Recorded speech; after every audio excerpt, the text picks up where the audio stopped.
some interviews and see what they're up to. Might be something interesting that we can learn about war, peace, who knows? Ah, here we have a guy. Thank the vets for their freedom, and that's true. Yes, they even fought so we didn't have to wear seatbelts, but we have to. Yeah, well, they make motorcycles turn their headlights on too, because it's safer for you, but they don't do that with cars yet. Yeah. So, did you Vietnam? No, I was lucky enough to have a high draft number and smart enough not to join a war where they weren't going to let you kill the enemy, because you can't win a war if your superiors and your legislators won't let you kill the enemy. So that's why I did not sign up for Vietnam. I could have. My brother spent a lot of time over there, and he said, at this point, it's not worth signing up. All you're going to be is a sitting target.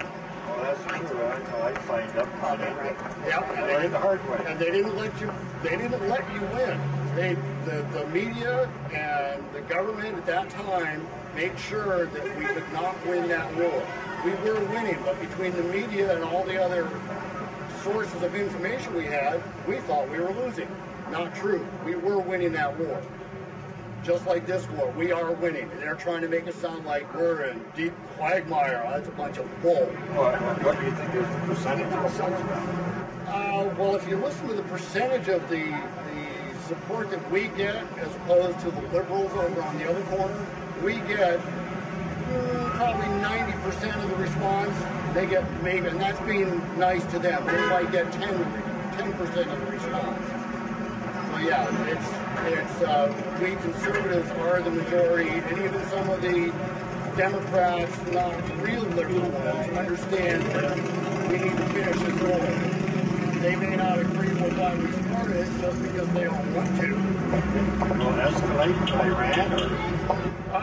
I'm hoping that Iraq, after we get them trained up enough, they'll go take out Iran, so we won't have to. I think Syria needs to be taken out. Lebanon needs to be straightened up a little bit. The whole place is a mess. They're all working against us over there. What about Israel? I mean, what are they doing? Protecting themselves from the Palestinians that say that they're protecting their homeland. Well, that's a bunch of crap. The Palestinians, the older Palestinians, the terrorists, don't want peace. Their objective is to drive the Israelis into the sea, to kill them all, which is what the terrorists want to do with us, too. Like when the Nazis did that. Yeah. The Nazis didn't want anybody but their blonde-haired, blue-eyed, superior race, they call them. Anybody else is inferior, kill and get rid of them. That's what the radical Muslims want. We are not radical Muslims. We are the target.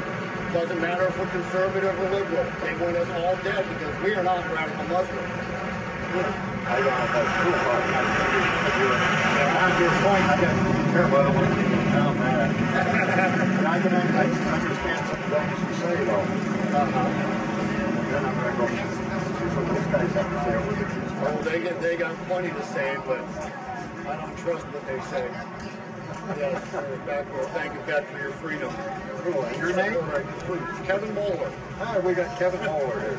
And I'm the one who started it on the conservative side. Oh, so I was tired of seeing the liberals out here slamming our troops. And there's two sides to every story. Well, that's why I'm out here. All they had was the one side. Just like I don't like war either. I mean, there's times you have to defend yourself. Yeah, we've been at war for longer than they know. We've been at war since Carter. Back when Carter was in, that's when not when it started, but we've been at war with radical Muslims since then. And these guys, they just don't get it. They say, oh, Saddam had nothing to do with it. Well, that's a bunch of garbage.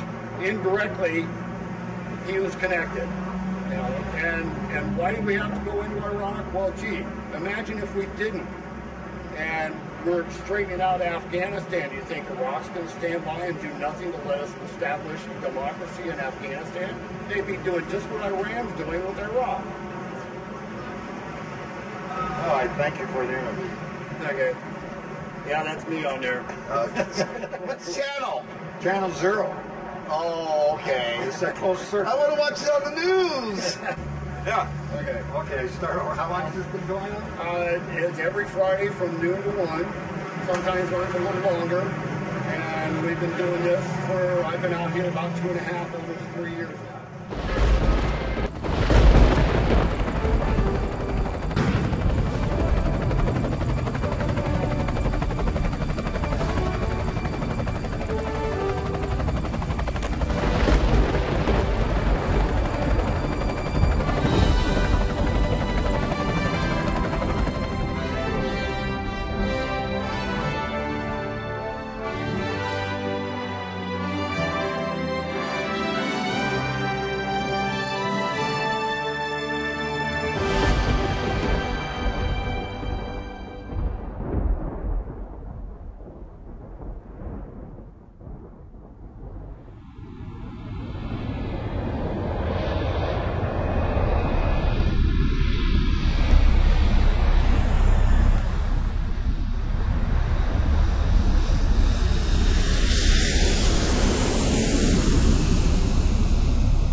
Well, I'm just filling in this drainage ditch. I put some pipe in, hooked up to my drainage line over here. I got to keep the water out.